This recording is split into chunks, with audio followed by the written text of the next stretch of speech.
আগামী 22শে জানুয়ারি বহু প্রতীক্ষিত অযোধ্যার রাম জন্মভূমিতে রাম মন্দিরের উদ্বোধন সহ রামের অভিষেক হবে।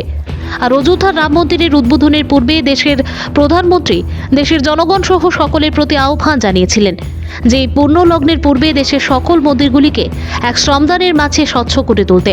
আর এরই পরিপ্রেক্ষিতে আজ হাফলং রামকৃষ্ণ মিশনের অসমের মন্ত্রী পরিমল শুক্লবৈদ্য এক স্বচ্ছ অভিযানে অংশ নেন। মঙ্কু দাসের রিপোর্ট, আসাম প্রাইম নেটওয়ার্ক।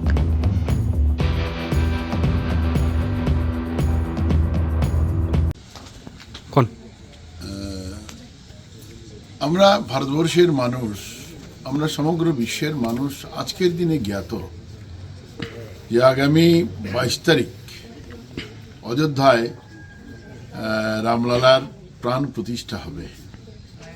আমরা দীর্ঘ প্রতীক্ষার পরে 550 বছর প্রতীক্ষার পরে আমরা 22 তারিখ ভারতবর্ষের মানুষ, বিশ্বের মানুষ প্রত্যক্ষ করবে যে ওই দিনে আধ্যাত্মিকতার মাধ্যমে যেভাবে প্রাণ প্রতিষ্ঠা করার প্রক্রিয়া আমরা চিন্তা করে রেখেছিলাম, ঠিক ওইভাবেই ওইখানে প্রাণ প্রতিষ্ঠা হবে অযোধ্যার মন্দিরে।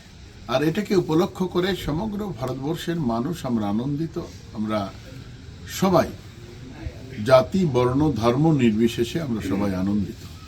এই ক্ষেত্রে এক সংকল্প আমরা নিয়েছি যে যেভাবে আমরা পারি বাড়ির আশেপাশে বা যেখানেই আমরা থাকব, এই কটা দিন আজ থেকে আরম্ভ করে আমরা 22 তারিখ পর্যন্ত, হয়তো আমাদের এত লোকের অযোধ্যা যাওয়া সম্ভব নয়, কিন্তু আমরা যেখানে আশেপাশে মন্দির থাকবে এই মন্দিরকে পরিষ্কার পরিচ্ছন্ন করে এই পবিত্র ভূমিতে আমরা শ্রীরামকে আরাধনা করব।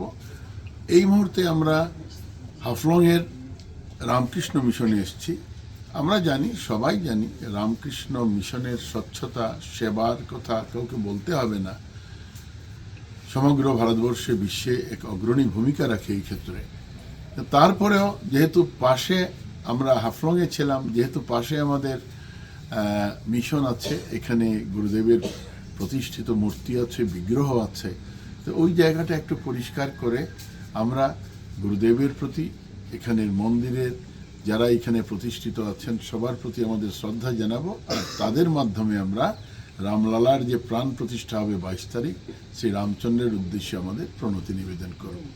আমরা এখানে আমাদের এই ডিমা হাসাও জেলার শ্রদ্ধার জেলা আয়ুক্ত মহোদয় এখানে উপস্থিত আছেন, ডিস্ট্রিক্ট ট্রান্সপোর্ট অফিসার আছেন, এই অঞ্চলের পরম শ্রদ্ধার নাগরিকরা আছেন, রামকৃষ্ণ মিশনের কমিটির যারা সদস্যরা আছেন, সভাপতি আছেন, সঙ্গে এই অঞ্চলের মাতৃশক্তি, যুবা বন্ধুরা, বিশেষ করে এখানে যারা ছোট্ট ছোট্ট ছেলে মেয়েরা যারা এখানে থেকে পঠন পাঠন করে তারাও আছে। আমরা সবাই মিলে খুব আনন্দ সহকারে আজকে মিশনের চৌহদ আমরা পরিষ্কার করি।